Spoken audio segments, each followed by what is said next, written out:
tous. Alors, aujourd'hui, une vidéo pour parler de trois choses. J'en avais prévu deux, mais finalement, je vais parler de trois choses. La première, c'était le petit documentaire que prévoit de faire Yann Kounen, Vaporwave, pour ceux qui n'ont pas entendu parler. Euh, c'est un cinéaste, pour ceux qui ne connaissent pas, qui sur son CV a Doberman, 99 francs par exemple, voilà, qui est un vapoteur geek depuis peu et qui s'intéresse sur le sujet, sur la culture vape, etc. Il veut faire un gros documentaire autour de ça, rencontrer les modeurs, les fabricants de liquides, les gens. Les gens qui défendent la vape, les gens qui sont contre la vape, etc. Donc je vous conseille de faire une petite recherche là-dessus, ça s'appelle Vaporwave. C'est en projet sur tous coprod. Donc si vous voulez participer et investir là-dedans, c'est un projet communautaire. Donc si vous mettez des billes dedans, ça va se réaliser et c'est bien parti pour. Donc ça promet de belles choses. En tout cas, un joli documentaire connaissant un petit peu l'univers un petit peu particulier de Yann Kounen. Personnellement, je pense que ça risque vraiment d'être intéressant. Voilà, donc ça c'était très rapide. Voilà, je voulais en parler parce que je pense que ça mérite d'en parler, ça mérite que ça se réalise. J'ai hâte de voir le résultat personnellement. Voilà. Deuxièmement, la bonne nouvelle, c'était la sortie du Zenberry Blend. Pour ceux qui ne l'ont pas vu, ceux qui me suivent que via YouTube, ils peuvent. Voilà, le Zenberry Blend est sorti la semaine dernière. Désolé de ne pas en avoir parlé, tout simplement j'essaie de temporiser le lancement parce que à trop faire de com autour d'un produit, je me fais rouler dessus derrière. Et donc là, je préfère que ce soit plus gros, plus progressif, et c'était le cas. Donc j'ai eu le temps de faire ce genre de choses, de faire des vidéos, etc. Demain on le reçoit en 30 millilitres parce qu'on l'a version en 10, 50, 50. Semaine prochaine il y aura probablement une Réa Pro. Pour l'instant on n'est pas en rupture donc ça va. Et semaine d'après pour les autres déclinaisons 100% VG. Voilà. Donc les premiers retours sont déjà assez positifs parce qu'il y en a qui l'ont déjà reçu.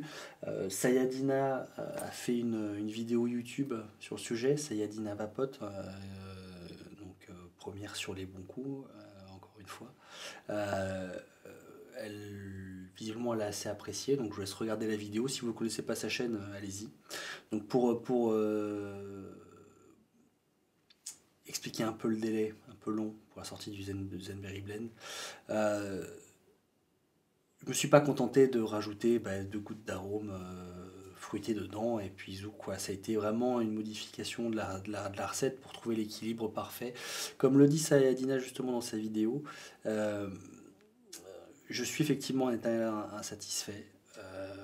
Je suis très perfectionniste et j'essaie de trouver l'équilibre parfait dans un liquide. Je suis pas quelqu'un qui fait 50 recettes et qui s'éparpille, etc. En général, j'ai quelque chose dans la tête et je veux que ce soit comme ce que j'ai dans la tête. Donc, je sais ce que je trouve cet équilibre-là, que je fasse enfin, trouve vraiment que j'arrive à retranscrire mes idées là-dedans. Euh, je recommence, je recommence, je recommence, je recommence, je recommence. Donc, je voulais un équilibre parfait entre le Zen Blend et le côté berry, effectivement. Euh, que l'un n'écrase pas l'autre et que on puisse, encore une fois, je voulais que ce soit un all-day potentiel. Voilà. Euh, les prochains liquides que je sortirai seront totalement différents du Zen Blend. Je vais même essayer de m'éloigner un maximum de tous les arômes que j'ai connus, que j'ai pratiqués jusqu'à présent. Voilà, donc toujours une fois, enfin toujours en considérant que je suis, comme je vous disais, perfectionniste, etc. Mais je suis extrêmement difficile au niveau des liquides. Je suis devenu très très difficile parce qu'en presque 5 ans de vape, j'en ai testé énormément, j'en ai aimé tellement une époque. Je les aimais tellement, mais au bout de 3 jours, je pouvais plus les saquer. Donc maintenant, je sais ce qui me plaît, je sais ce qui me plaît pas, je sais ce qui va me plaire dans l'immédiat, je sais ce qui va me plaire dans la durée. Et donc aujourd'hui, je n'aime plus rien. J'ai vraiment beaucoup de mal avec la plupart des liquides qui sortent, quelle que soit la marque et le fabricant. Et donc, mon but, c'est de faire un liquide qui va me plaire. Je pense pas à ce qui va plaire aux gens, à ce qui va plaire au plus grand monde. C'est je veux faire un liquide. Quand je fabrique un liquide, je veux que ce soit un liquide que je puisse vapoter. Soit en all day sur le. Voilà, c'était le Zen Blend, ça, c'était l'objectif all day. euh, et le Zenberry Blend derrière. Après, je vais faire des liquides foncièrement totalement opposés. Voilà.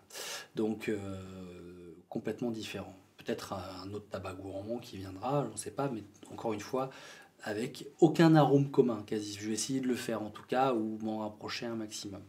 Donc, voilà pour le Zenberry Blend. Donc, faites-vous plaisir si vous voulez essayer, si vous avez aimé le Zen Blend. Si vous avez détesté le Zen Blend, c'est la même base, hein, faut pas se leurrer. Maintenant, si, pour ceux qui l'ont aimé, ceux qui peuvent le trouver écœurant, effectivement, ça peut être euh, différent, un rendu nettement différent avec ce côté fruité en plus. Voilà. Donc ben voilà, pour le Zen Blend, c'est fait, on en a parlé. C'est quand même une fierté aussi, hein, le Zenberry Blend, je vous le cache pas. Content d'enfin pouvoir vous le présenter parce que je sais que vous avez attendu.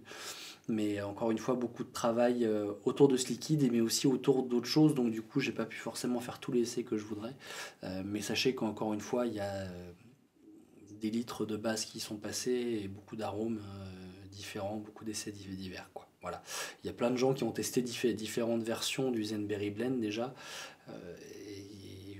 Donc on est quand même sur un liquide qui est toujours très travaillé et c'est toujours la problématique des délais parce que pour faire les choses bien, pour moi, il faut que je prenne mon temps. Voilà, je ne veux pas sortir 25 arômes, c'est pas mon but. Voilà. Enfin, donc la dernière partie de cette vidéo est consacrée à un feedback enfin, un feedback par rapport à la dernière vidéo que j'ai fait sur les résistances Kanger du alcool V2. Parce qu'entre temps j'ai reçu l'Aérotank Mega et j'ai fait plein d'autres tests. Et j'ai poussé mes tests assez loin, on va dire.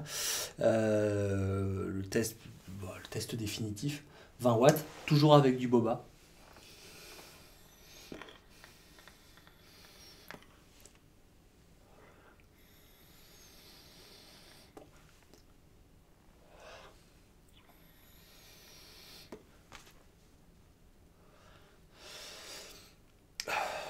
On va se calmer un peu parce que...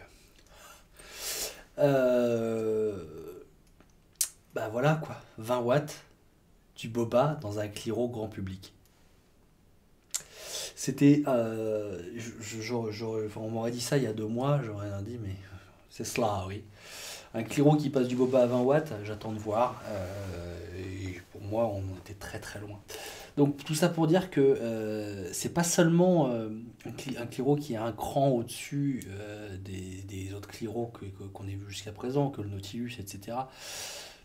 C'est un Cliro qui écrase littéralement tout ce qui s'est fait jusqu'à présent, quoi. Qui est un véritable game changer. Pas un Cliro d'ailleurs, c'est pas le Cliro en lui-même, parce que ça marche aussi bien dans un T3D ou dans un ProTank 3, dans un Aérotank, ProTank, un mini ProTank 3, les Evote 2, etc. Toute cette génération de produits-là qui tournent autour de ces résistances-là sont que des réservoirs au final. Après, il y en a qui sont plus ou moins sexy, complets, etc. Pour un amateur d'atomes reconstructibles, c'est vrai que ce setup-là, bah voilà quoi. C'est tout de suite plus sexy. Clairement, on est sur du produit sexy. On a l'habitude de voir des atos comme ça, mais on a plus de l'habitude de les voir sortis de chez Svo et Mesto, de chez Typhon, etc. Tous ces produits haut de gamme en atos reconstructibles. Là, c'est un Cliro, tout en inox avec du Pyrex ou un tank acier si on préfère ou si on pète son Pyrex, fourni avec d'ailleurs, c'est un petit plus. Drip tip amovible. Si le seul défaut, c'est que on a remarqué ça avec Mathieu de Frenchy Fog parce que je lui en ai fait tester un et du coup il l'a adopté aussi, il est bluffé. Le seul défaut c'est que la profondeur du drip pour le drip tip est un peu courte, donc certains drip tips dépassent un tout petit peu. C'est souvent pas flagrant, pas choquant, mais si vous avez des drip tips évasés, ce genre de choses, bah, c'est vrai que la connectique est un peu moins profonde en tout cas sur ce Cliro là. Voilà. Ils ont du mal avec les codes de drip type encore, Kanger. Voilà. Donc, en toute honnêteté, euh, je suis plus que conquis. J'ai abandonné pour l'instant, enfin, depuis 15 jours, j'ai pas touché un atto reconstructible, j'ai pas touché un carto. Les cartos, ça reviendra parce qu'il y a toujours une différence avec les cartos, c'est qu'il y a un rendu qui est propre au carto que j'affectionne sur certains liquides et donc je me passerai pas comme ça parce que sur certains liquides, le rendu il n'a rien à voir avec les attos reconstructibles. Et là, par contre, on est pour moi très très proche des attos reconstructibles. Euh, je vais aller plus loin, je vais peut-être en faire hurler certains qui seront peut-être pas d'accord avec moi, qui ont des papilles plus développés que moi, je sais pas.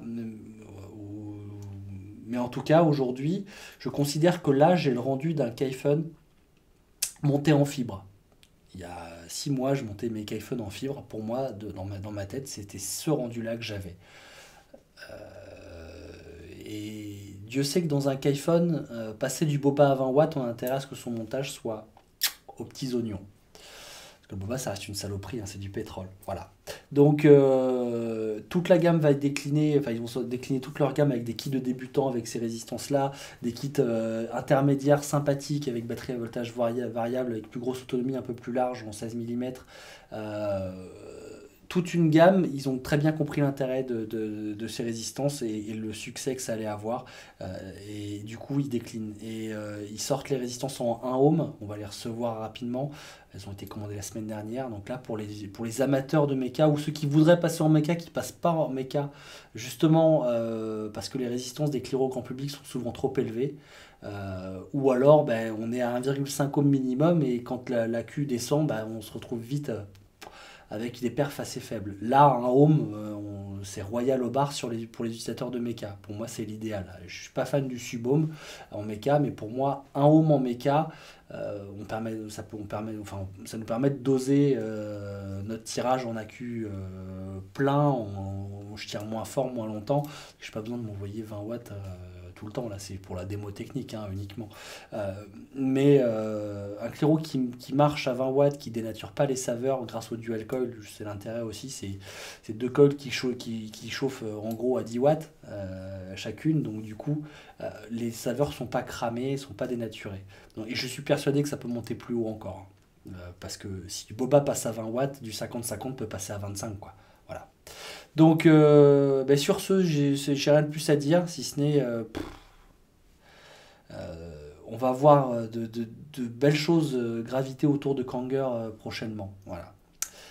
À très bientôt, bonne vape à tous et salut.